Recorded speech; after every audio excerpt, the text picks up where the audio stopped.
welcome back to my channel. We have been getting so excited for Christmas around here, as you can see by my shirt. So we decided to make a little hot cocoa bar to get ready for the season. I used all materials I had at home, and I bet you can too. Let's go ahead and get into it. For this project, I used materials that I already had, like this wood sign and chalkboard marker. If you don't have one at home, check out the Dollar Tree, they'll have some options for you. So as you can see, I just wrote hot cocoa bar on this cute little sign. First, I used a ball jar to fill it with mini marshmallows.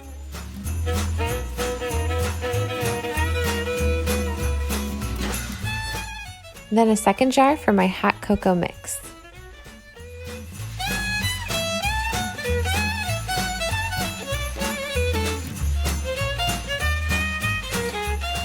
Next, I used these chalkboard stickers to label my hot chocolate mix. I had to get a little creative here as I wanted to use things I already had.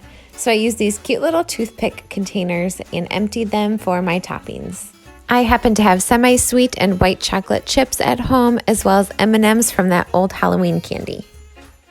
My kids were so thrilled when they saw this hot cocoa bar, and they had a blast making their own little hot chocolate creations. It got a bit messy here and there, but of course that's part of the process. I think this turned out adorable, and I know we'll be enjoying it all season long. Whether you're decorating for Christmas early or not, I hope you and your family are enjoying your time together, and I hope this gives you a little inspiration of something fun to do in your home. Thank you so much for stopping by. Have a great day. Bye!